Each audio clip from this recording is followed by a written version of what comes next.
Welkom bij deze speciale Teamstime. Welcome to this special Teamstime edition of a SmartCom Summit. This time from Utrecht, it's a hybrid event, and we're going to be talking about hybrid working all day.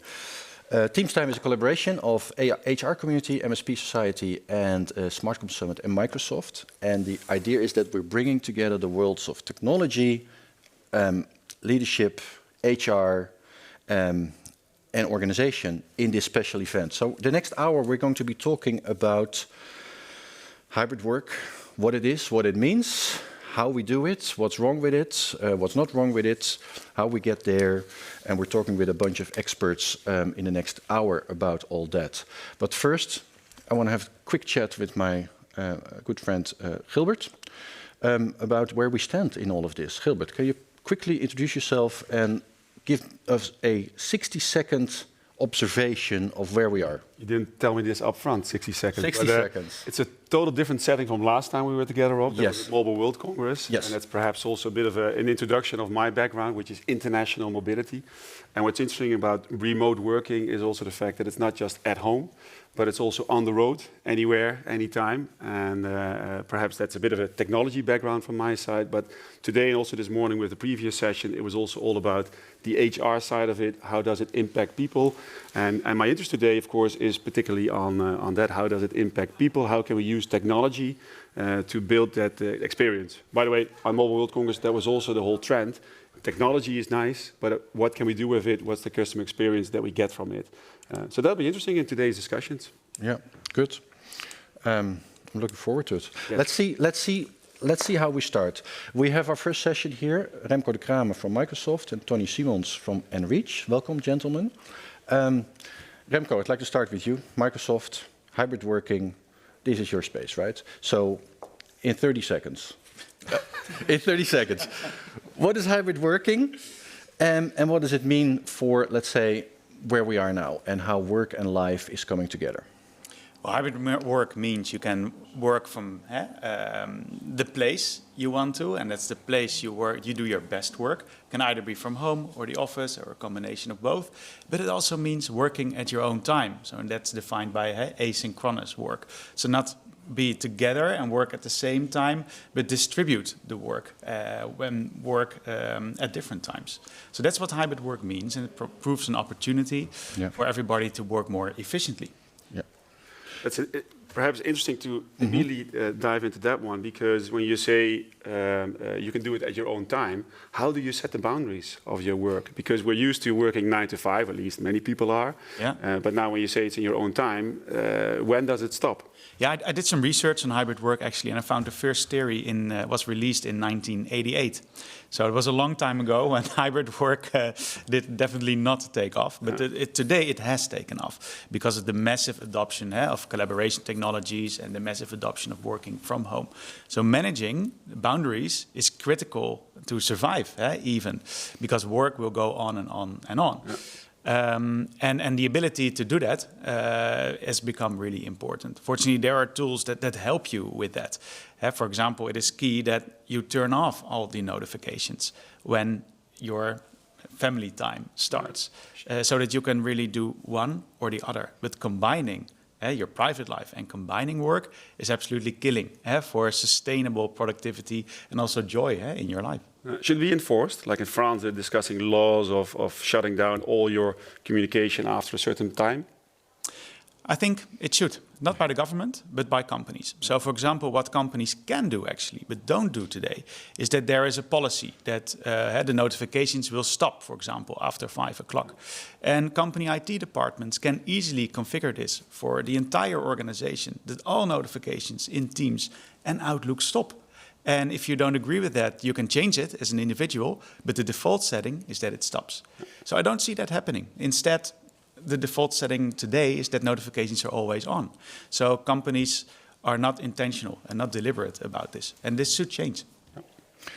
Tony, in the previous conversation we talked a lot about IT and telecoms coming together, right? And that's what we're talking about, collaboration. Work is now always everywhere, online, remote. How do you see that really merging now, these two worlds? And where are we transitioning with this way of working? I think two things. Maybe to add a little bit to what Remco was saying. I think I completely agree what you guys are saying and what you are saying. I think the only thing about hybrid working is also something I would like to add, that it's setting your personal boundaries is also a personal thing. And I think a lot of people nowadays, because you're all the day on, they also start realizing maybe they don't like their job. Right? The remark sometimes, if you do what you like, you never have to work anymore. I think that's really an important first step, and I think so that's a personal thing also. You can enforce it, you can help people a little bit, but at the same time you should also, it's a personal thing which people should solve themselves. And I think looking at our company, we have possibilities, for example, to have a fixed number on your mobile. When you're on holiday, you can switch it off and it goes to a colleague. So that's also solutions, of course, where you can help people. And then regarding your remark where the worlds are coming together, yeah, we are talking about this, I think, for 20 years or 10 years already, so I think it's still a challenge. I think now, because of Teams, you see it coming together a little bit. I think in a good way, because in the past, you saw a lot of people working all day in Outlook, being behind their email, and they had a separate telephony system where they were using to call.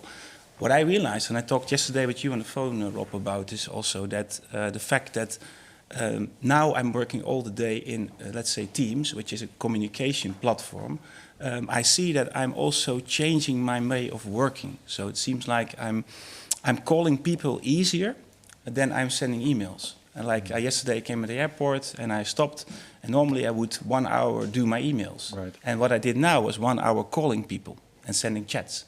And that, is my opinion, makes it more efficient. And regarding your answer, do the two worlds come together? Yes, because in the past it was two separate systems, and now it's one system. Yeah. And so in a way, it creates more liberty to people on how they want to work. Yeah, but also liberty, but also I think the tools which you are working the most in during the day, and the, let's say, the functionalities which those tools bring, makes your way of working clear. So if you only have a possibility to send an email, the tool you're in, you send emails. Yeah. If you have the opportunity to call, then you start calling people. So I think there is also an interesting thing. And I'm seeing this changing now, even with myself, the way I'm changing how to work. I love your example, by the way, of giving people a fixed phone number. Because what we see today is that companies need to enable their people to segregate, to take charge of their communications and how they reach them. If you use your private phone number for business communications, calls will always reach you, regardless of if you're on holiday or if you have taken a day off to play with your kid. Yeah. But if you give a person a fixed number for business use, and, for example, connect that to Microsoft Teams, it's turned off automatically after work hours. Or maybe if you don't work for the Wednesday, for example, it's turned off as well. Yeah. So you need to give people the tools to make the separation between work and live communications happen. And then how do you manage that? Because, I mean, from a customer perspective, we're let's say a little bit spoiled that everything's always on 24/7. I can order things. We're focused on this also, and so I have your fixed number and I want to call it. So you do need to make sure that somebody else is answering it, and that so you have a 24/7 society. But at the same time, we say no. For people, we need to be limiting, let's say, the amount of time that they can be hassled. Maybe one thing I would like to add on this, because within Enreach we are like a decentralized organization. We have holacracy there. And there is more that people themselves make decisions what they do and when they work. So I completely agree that it's nice to set boundaries for employees and to make it as a default setting. But I think at the end, it's all about the people themselves who need to take charge themselves about how they work. Because, for example, I love what I'm doing. And I don't care that people call me on my private number or I don't need this separation. But I know some people need it, and I think it's a nice solution. But I think in general it starts with a more deeper question, is that people should do what they like and do it at the moment they have the energy to work. Because that's also, I think, we learned because of COVID, you know. A lot of people are not so efficient maybe in the morning. They're more efficient in the evening. Yeah, let's work when you have energy. Sometimes when I'm tired, I just go rest or go to the gym or something like that. And I know maybe I miss a meeting then, but later I will be more efficient. We see this in our telemetry Yeah. data as well. It's anonymous data, but we see how Microsoft 365 is Yeah. being used. And there's now like the new theory about the triple peak workday, which is being confirmed by the telemetry. So previously there used to be 2 peaks during the day, but there's now a third peak, and that's in the evening between 8 and 9 o'clock. Interesting. When a massive amount of people log on again to do work. So HR people should be getting a mix of people who are morning people and who are evening people, and then we have a 24/7 support of the customer base in that sense. I think that's a quite interesting thing to look at. Yeah. You see that with a lot of services. We have some resellers who are focused on doctors, for example.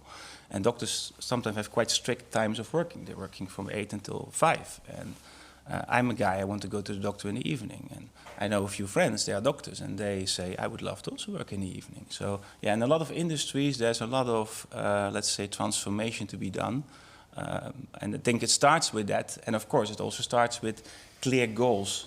People having clear goals, because of course you also need to be effective, of course, at the end. Yeah. That's also, I think, a big challenge in companies. They don't know what people actually are doing and what they need to do. And then it's really hard. And then the only way to manage them is saying you need to work from 8 to 5. Great.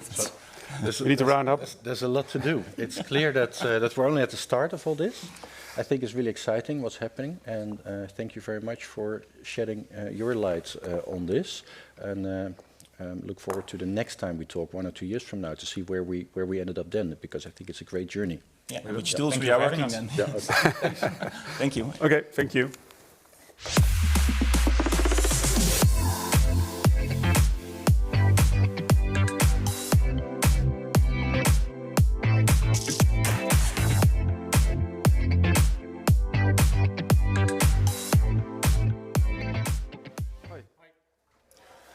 Gilbert.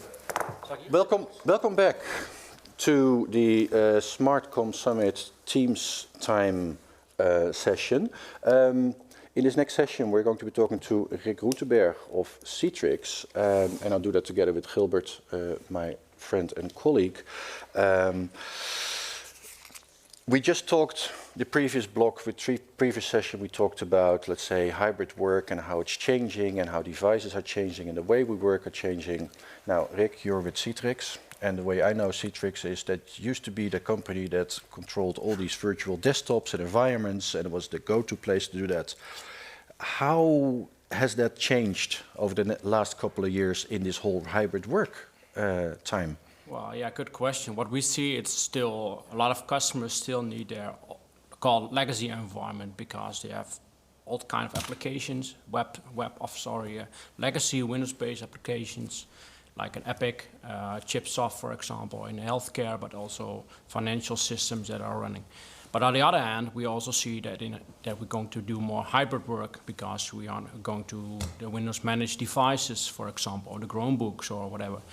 And that's what we see as boundary, that we're going to change to more local again, instead of, yeah, you have a small client connect to the Citrix environment and you're back, you can do all your jobs, or you do your work. And that's what we see changing, and that's where Citrix is helping customers with, because you can't move from application A to B, for legacy to a web or SaaS application in a few seconds.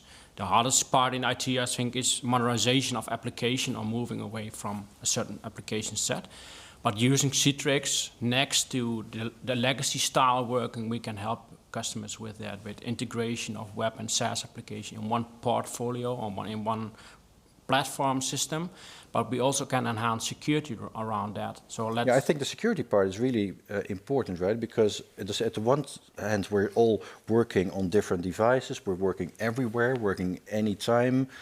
Different places. We take our iPad and our iPhone everywhere. Data is there, and we're very sensitive, especially nowadays, about where the data goes, and leaks, and security, and ransomware, and all that stuff. So how does that work out? How can we make it still fun to use all these devices, and efficient, and at the same time secure? Yeah, what we do at Citrix is that we have the platform called Citrix Workspace. It's nowadays also normally used for launching a Citrix application.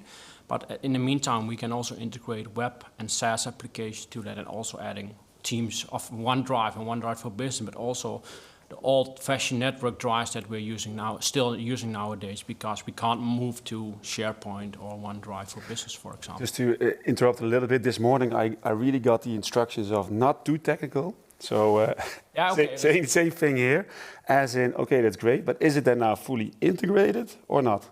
It's fully integrated. You get one solution where you can launch everything that's in there, Yeah. and the user doesn't matter. And as IT, you don't have to choose where is the data coming from. You can merge and start the migration. And from a security perspective, is then, like you mentioned in the beginning, everybody has different devices. Is it also like bringing in your own device and Yeah, and that's the interesting part. What we can do is, it doesn't matter if we are launching a web application, a SaaS application, or a legacy application. We can determine on continuous monitoring and also zero trust, what we hear nowadays a lot.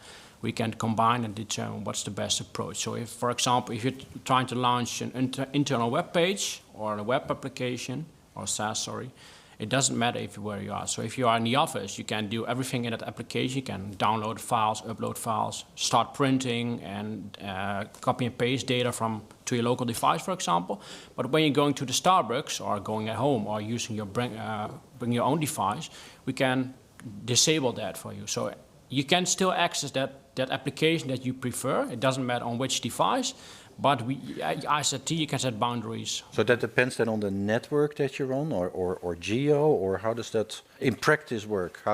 Depends on what you want. We can do a kind of endpoints analysis, so we can determine, is it a managed device by the company? Okay, then you're good. Are you also in the Netherlands? Okay, then you can do this. But if you go connect through outside Europe, for example, because you're in the US, then things will be blocked, or even you can disable access. You can't access it even without if you are on a managed device. You were in the Middle East a week ago. The first issue was actually sort of a bill shock that after 2 hours my roaming bundle was done. Yeah, that can be done. So then connecting into a cloud environment is pretty harsh, as in not possible. So then you go to the Wi-Fi of the hotel, but then of course you're a little bit uncertain, is this safe? Yeah. When the VPN is blocked, you're also like, and what's next? Yeah. So how do you handle that when people need to work remotely? Yeah, that's a good question. That's why we have that called, everything will be done based on zero trust. So we're verifying where the user is at. But on the other hand, if everything should be blocked because of all the regulation that are there, and you are not, the verification is not completed, you can still use a Citrix environment to launch that web application, for example. If we can't say you can't do this manually or locally.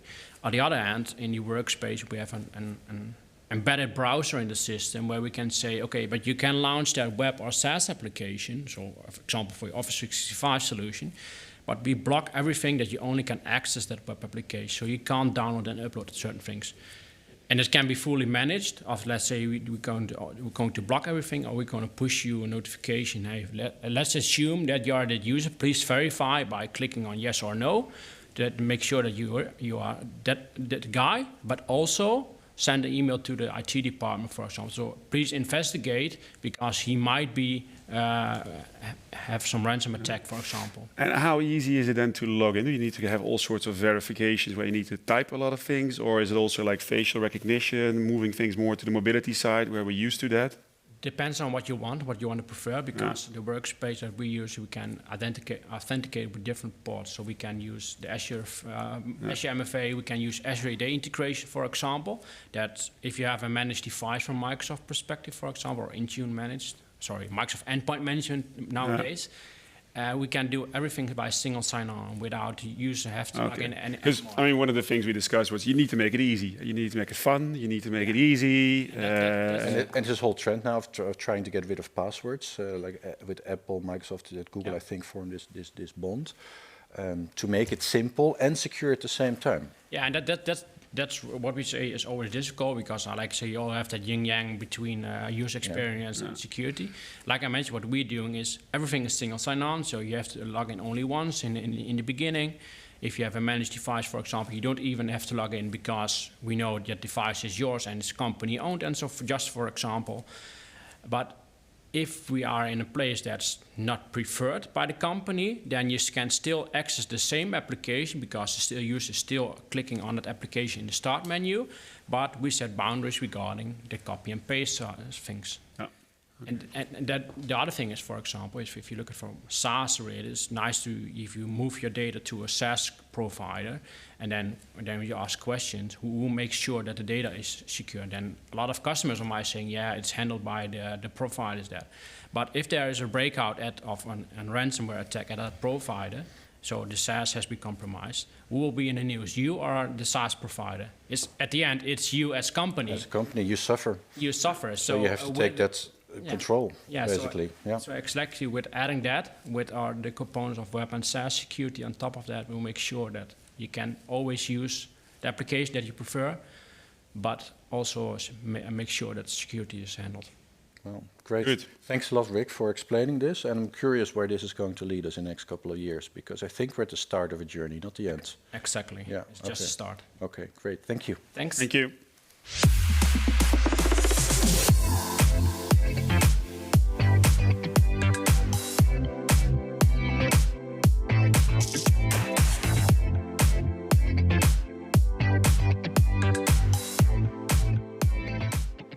Welcome back to Smart Home Summit Teams Time special. I'm sitting here together with my friend Gilbert. And, Hello.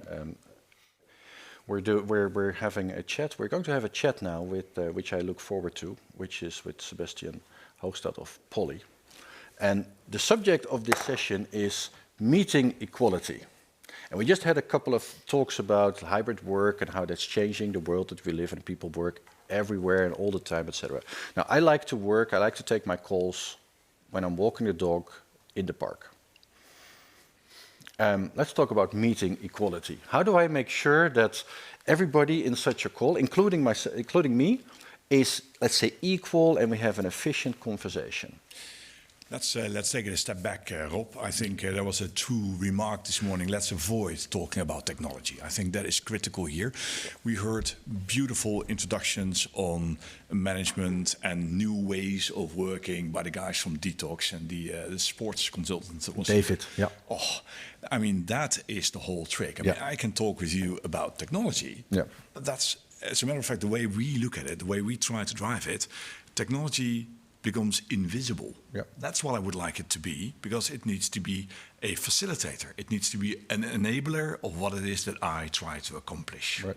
Now, you asked me a question, how do I perhaps I should rephrase your question by, how can technology support this way of working that we are actually doing today? I liked the sense of earlier speakers today were saying, let's stop talking about hybrid working. I mean, it's just work. It's just work. And I mean, the statement we try to make is work is no longer a place. It's what you do, and which makes perfect sense. So you're walking your dog, you're doing your meetings. It depends, Rob. How do you do your meetings? Do you want to do them voice only? Well, then we can make sure that when you're walking your dog, nobody actually hears you walking your dog. You have your headset in. I was doing a meeting not too long ago on my race bike. Nobody can hear on my race bike. There's wind blowing in my face, but nobody will be able to hear that. So the trick is I can do the meeting, I can reach my objectives, and nobody is bothered by where I am or what I am doing at that particular moment. Is that the best way of doing a meeting? Well, I'm with you there.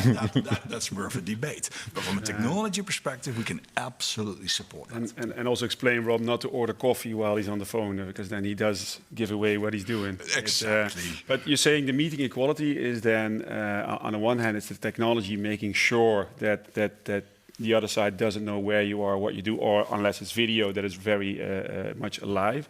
But then do you also say that it's all about the balance, finding the balance there? So let's split it in two things. Clearly, a meeting, online or face-to-face, still needs to be orchestrated, right? It needs to be led, there needs to be an objective. It's all the usual stuff that you learn in basic school, running a meeting, right? Well, but that's not how it has been for the past 2 years in many situations. Well, I sure as hell hope that there's a meeting and an agenda, and if it's not there, you can ask yourself, why the heck am I in a meeting? Yes. One of your questions was, are people video tired? I can tell you they're meeting tired, but that's a different conversation. Harvard Business Review years ago already said that knowledge workers today spend over 80% of their productive time in meetings. Well, is that the way to Is that productive? Is that not productive? So let's park that, and let's come back to your question. How can technology support hybrid working? Two things. Audio, let's make sure that crackling noises, distracting noises disappear completely out of the conversation. That's one thing. And the other thing, and that is critical here, today we build a meeting room no longer just for the people inside the meeting room. Today we built it with somebody outside the meeting room in the back of our heads. That's quite a significant change that came to be since the last 2 years. That's a very important change, because what happens then, if the three of us are sitting here having a meeting and there's a fourth or fifth or sixth person dialing in, how can we make sure that those people not in the room actually have the same kind of engagement we have? Is it then relevant that let's say, so in the meeting room you're taking measures there? Should the other person also be in a similar sort of meeting room, or can they be on the move? Walking the dog. Walking the dog. Yes, so the answer is yes. It would help, clearly. Depending on my role in the meeting, of course, because I'm not doing everything there you go. with the dog. So the answer is yes. And then from the balance perspective, of course, okay, you have your meetings, they're remote, sometimes you're in the office, you need to have your coffee together to bond. Yes. At the same time, when you talk about meeting equality, you can also take one step beyond that and say, yeah, work equality, you don't need to be in the same country anymore. Correct. International working, fine, it's all supported in a similar way. Do you think that's possible, that going forward, that those boundaries are also gone? Yes, but yes, and I think between you and me, it really depends on the type of organization you've been working in the last X years. I've been working in American organizations since 2006. Yeah. I mean, the moment I need something, I need to call the Americans or the Brits or the French or whatever, which means they are never in the office where I'm in, at least not on a daily basis, and you will be working across boundaries. Now, that will be happening more, not in every organization, but taking one step back, meeting equality, making sure that everybody around the table here, physically or not, is heard, seen the same way. That is the critical part, and then I don't care where you are. Yeah. But then the balance is that it is recommended to use video. Well, that really depends on what you want to achieve in the meeting. Let's be very honest here. If we have bigger meetings, not everybody is shown on the same screen. Is that an issue? Probably not. No, perhaps not. But I mean, we're talking about the balance of the fact that meeting in person still adds a lot of value. Meeting at the coffee machine still adds a lot of value. See facial expressions and all. And when somebody's really remote, you don't have that. That ability is not there because of the distance. Then I can imagine that you say, well, finding the balance is indeed that all the different ways of communication should be in a sort of a bucket where you find a balance in what works best to create this company culture that people also are worried about, that it's kind of drifting away. Correct. But that is, the guys from Detox gave a very clear guideline on that. Technology can only support what you actually support as a management, as a company. And that is very true. Yeah. Sebastian, we just had a previous session with Citrix talking about security of this new workplace that we now carry in our pockets. Now, Poly is in the process of getting acquired by HP, which is an IT equipment company. Poly, much more on the communication side, equipment. Yes. So if this goes through, and of course you never know in these sorts of situations, but in your mind, do you think this is logical that the communications and the IT components are coming together more because they are forming the total workplace solution? So the answer is fully yes. And I think that whole shift started back in not so long ago, but back in 2015, when our friends from Microsoft launched Skype for Business. The vision started, we start doing our work and our communications from one place, which is your workplace. Right? So you can think of your workplace as a mobile phone, or I don't care. But the vision is we start doing communications from there. And if you pull that through, we see that speed up the development. Yep. We see Teams being adopted. We see other platforms being adopted. Communications from the desktop. Then merging a leader in desktop solutions, services with a leader in communication endpoints and services makes perfect sense. And I think one of the challenges going forward will be the software side, right, in these devices. You mentioned the quality of the sound system. We could talk about cameras and framing and all that stuff. Very important going forward. Do you think that's going to be accelerated by this? Well, as always, our functionality and the way people perceive the quality of a lot of our products is depending on the network or on the communication platform they're using. And if something is not working, it's always the poly that is not working, but it might be Skype or Teams or Zoom that is not working. And that's so yes, those kind of infrastructure, quality of service remains critical. Yeah. So we don't have the time for it anymore. But indeed, with international mobile network, same thing. You need to have that high definition voice supported. Otherwise, it doesn't work. So we're coming back to IT should be invisible. And Yes, it should just thank work. you. Thank you. Well, good luck with that, and I look forward to the next steps. Thanks, Rob. Thank you. Thank you.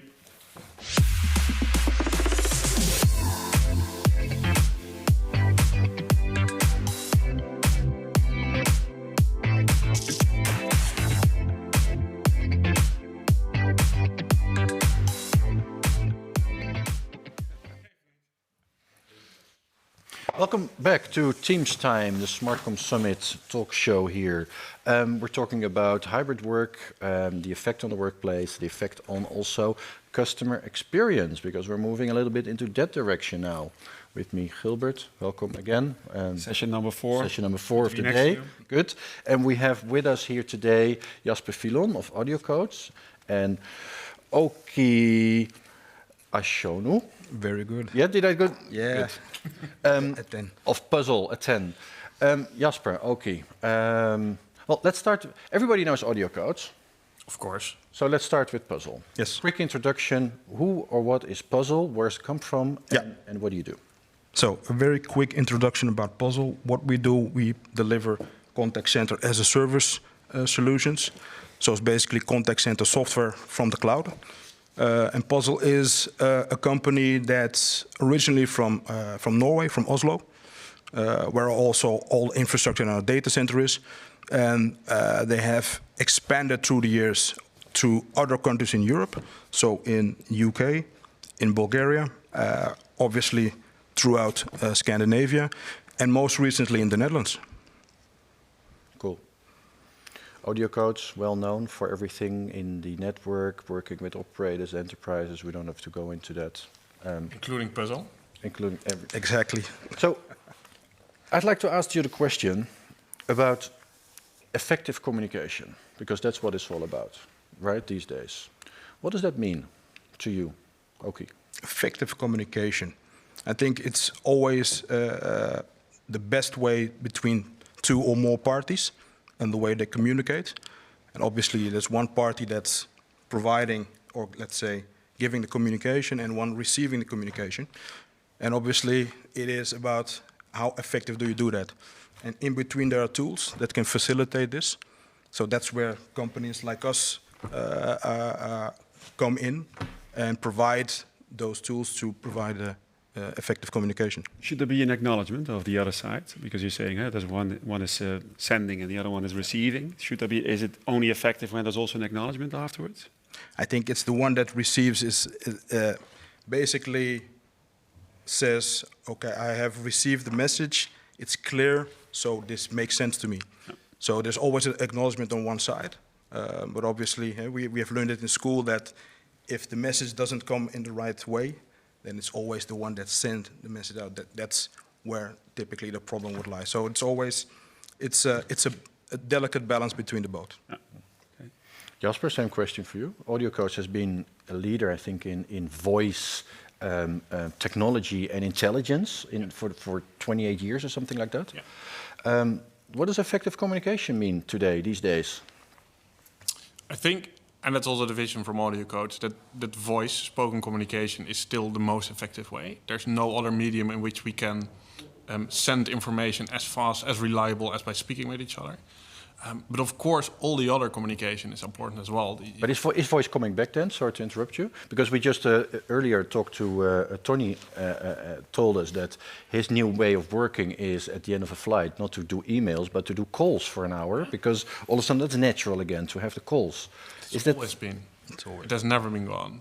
Yeah, well, I was thinking about those questions, and then I was thinking about the Generation Z that's now coming on onto the workforce, and they don't do that much with voice. Right. I mean, they are mainly on the phones. Do you see a change from that perspective too?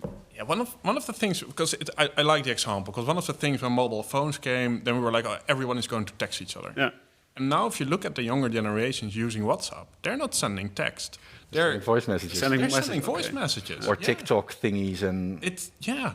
So, Are you on yeah, TikTok? voice will be there. No, I'm not. Neither have I. Okay. But But it's interesting, and if you think of the contact center, I mean, voice, that's clearly coming back, right? Intelligent Yes. voice and agents and combining that. And exactly. I know one of the things you do at Audio Codes is connecting voice to bots. yeah, So you bring those two worlds together. definitely.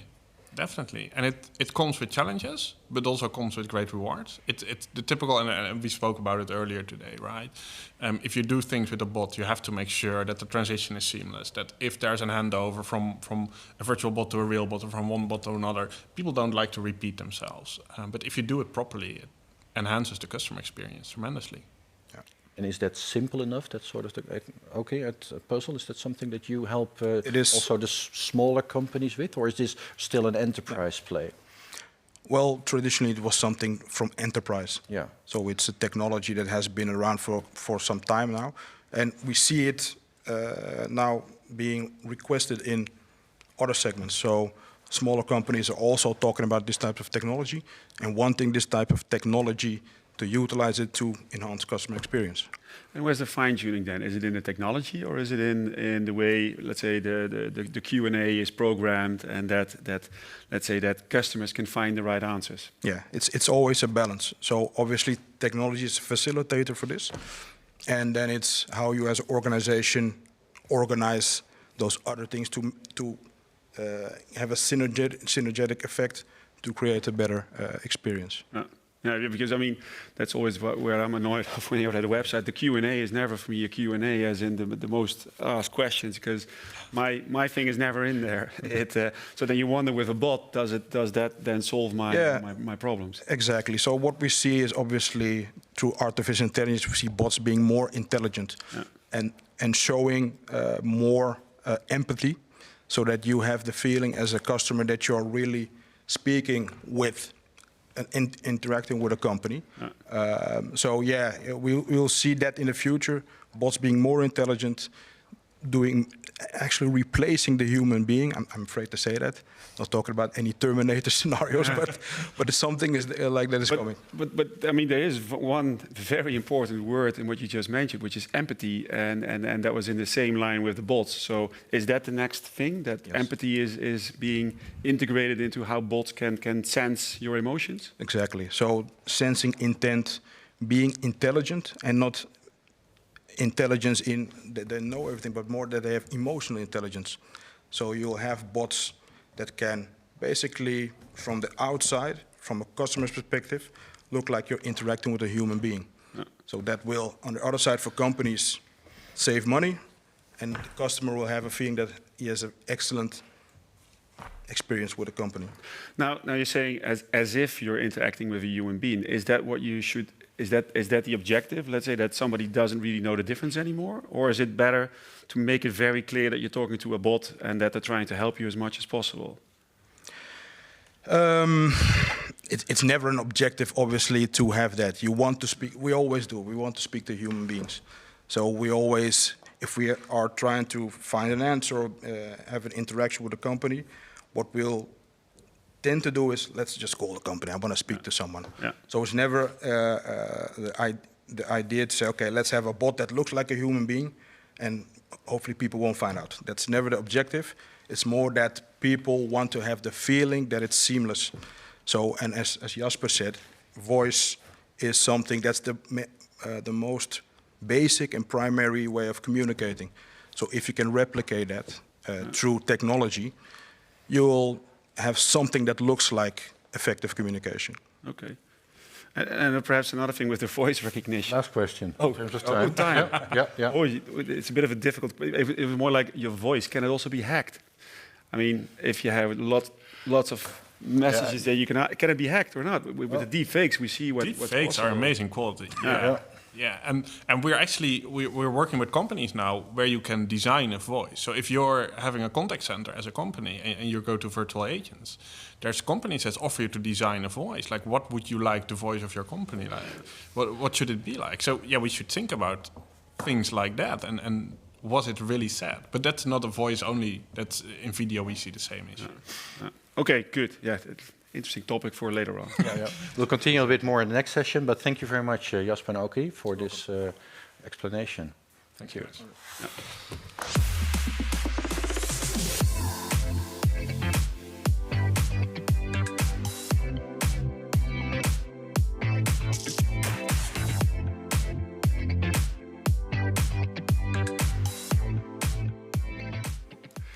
Welcome back to Teams Time SmartCom Summit special together with Gilbert. Next session I'm going to be talking to Erik van Arkel of Anywhere 365. Correct. There's a couple of announcements that you may want to make because there's been some changes recently, I heard.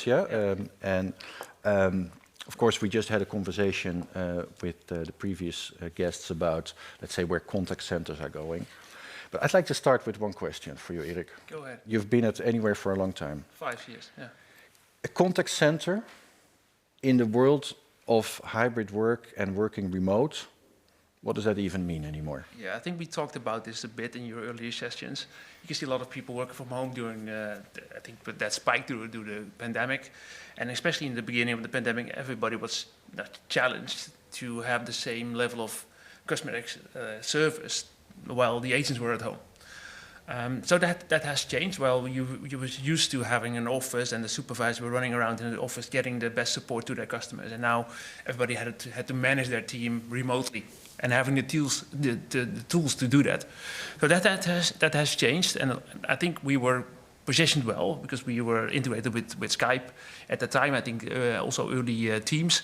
So you could see customers on Skype and on Teams at that time using our tools just to manage the contact center and the agent remotely. So I think the impact for our customers wasn't really that hard. No. Because you were also always cloud-based and hosted. Yeah. And unlike some of the, let's say, traditional exactly. contact centers. Yeah. So I think we are able to deliver tools for the supervisor and for the organization to manage the teams remotely. Yeah. I think that really helped. Yeah. And is the biggest challenge now in this new world of... So I like to think of a contact center as old-fashioned, right? Yeah. In today's... Like a firewall.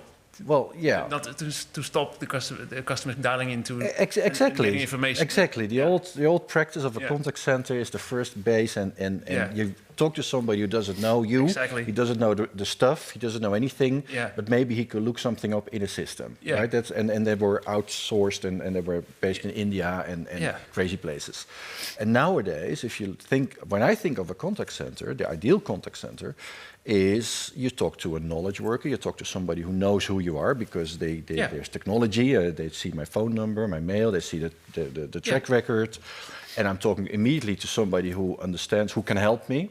Yeah, you're talking about Anywhere 365 now. Oh, okay. Is that the that's thing? what we do. Yeah. So and then maybe there's some virtual agents somewhere in there for the easy stuff, because if you don't need a human agent, it can be a bot or virtual, whatever. Yeah. It's cheaper and more efficient. Go on, Rob. Go on. Yeah. Yeah. Oh, okay. I'm now telling your story. Yeah. That's good. But that's I think, and that's what contact centers or the world of customer contact is changing to. Yeah. A totally different experience for the customer, because it's all about that customer that needs to be happy getting service, buying stuff, or arranging things. Yeah, so what you see is that we tend to automate things for efficiency benefits for the company. But I think if you turn it around and see how you can automate stuff to make it better for the customer, then you're getting somewhere. So what we can do indeed is we collect the data from the customer, we can route based on the data. We maybe have seen that the company's machine has issues, and we can route to a knowledge worker based on that and present information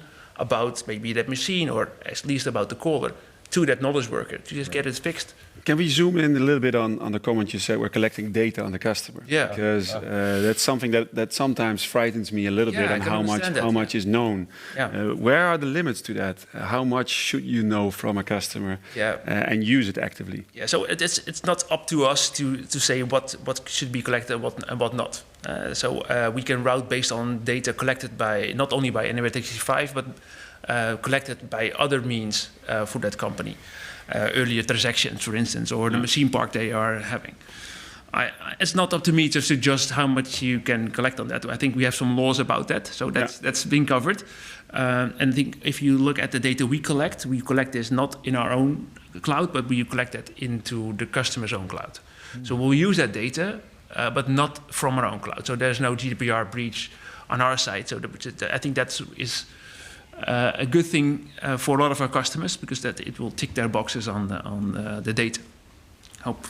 I mean, you know, when you're at some birthday party, people are saying, "Oh, I was talking about something, and then I checked something in Google, and it was immediately there." And the same thing is with a contact center. How do they know? So people are a little bit scared off of it, and then you start to wonder: is that then still effective in your communication with a customer? That when you start frightening them about all the information that you have. I think that's a balance. I think you shouldn't be communicating everything you might know about that previous thing. But it does help if you get to that knowledge worker fast. It helps if he knows who you are and you get a personalized experience. I think that if you dial into the contact center or you chat to the contact center, I think you will be happy if they know who you are, what your history was with the orders you did, or how your surrounding is being configured. I think that it also has a benefit. But that's a balance. I'm curious, Erik, because Anywhere has been in this space for a while. Yeah. Gone through a lot of changes. Recent change, new CEO, Enrico, true. Yeah. Which sort of fits with the time, right? Because we're moving into a new era, a new way of working, customer experience. And what you describe, I think, is a very advanced way of looking at a contact center. Yeah. But how do you bring that to market? Because it's complicated, I think, for channel partners. Yeah, I don't know if is it complicated for channel partners. I think our solution, we design a solution, we think about what the next step should be, but we need our partners, our channel partners, to actually talk with the customers, and they know the customers the best. They know what the requirements are. They are probably in control of their complete infrastructure. They implement and manage teams, do the SBCs, know everything. And so I think in that I want to say threesome, but in that triangle, we can deliver the product and bring the technology. We will train our partners to actually help and implement the customers, and the customers give us their input in what they want, and not only in today but also what they want tomorrow. Right. And beautiful things happen of that. I think because we want to support that even more, we recently started a new partner program where we train and give tools and give support to our partners to actually give substance to that idea. So that's I'm really proud of that, and we see a lot of positive feedback from our partners. And that's a European focus, right? It's not just Netherlands, or it's really... No, not the European. No, it's global. It's global. It's really global. Yeah. So you have all these cultures to deal with. Yeah, exactly. Yeah, and I heard that previous conversation about multicultural and video conversations. Yeah. I have a multi-language team and a multi-global team. So the only challenge I have is time zones, but I think culture-wise it works really well. So we have global partners, also local partners and regional partners, and they all benefit from our partner program. So I think that's really going well. Do you think it's an advantage to be a European player in this space, because some of the others, the more traditional ones, are more US-based or originated? I don't know about it. I haven't thought about that. Yeah, I think our mindset is a bit different, maybe. Yeah, I think the mindset and the GDPR angle. That's sometimes something that's. Yeah, in Europe, it's a big advantage that we're based in Europe. So we run out of Azure, and we use Azure data centers throughout the globe. So that is also for US companies is that a comfort, but especially for Europe, it's really important that we're a European company which obliges with European laws. Yeah. That's really helpful for them. Yeah. We're running out of time already again. Time. I had more questions too, but One more question. No, well, it's more the European connectivity, of course, is an angle there from a mobility perspective, Yeah. that you're on your mobile, but also one of the things you have is the critical dialogue cloud for IoT, with all the devices communicating also bringing that into the equation. And it's the same thing again on the privacy, but okay. Yeah, we can talk for hours. Yeah. Okay, we'll do a follow-up Maybe, session. yeah, maybe. Yeah. We'll do a follow-up session Thank with that. And we still have the deep dive, the power session this afternoon, so we can take some of those questions. Yeah, the critical, with the IoT Excellent. part. Great. Look Okay. forward to that. Okay. Thanks a lot, Erik. Thank you, guys. And I look Thank you. forward to the next years. Thank you. Thanks. Nou doen wij nog even chit-chat. Oh.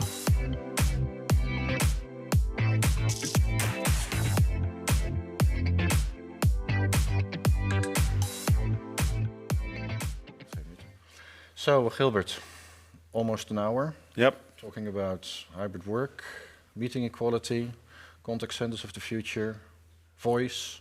What's your biggest takeaway? Well, I mean, it's twofold. On the one hand, we see that technology has made a strive. There's so much more when you hear about the bots, and the fact that they even recognize emotions and all. So that's brilliant. At the same time, it's also still about the effective communication, making sure that the other end receives the message, acknowledges it, or that the message is sent in the right way.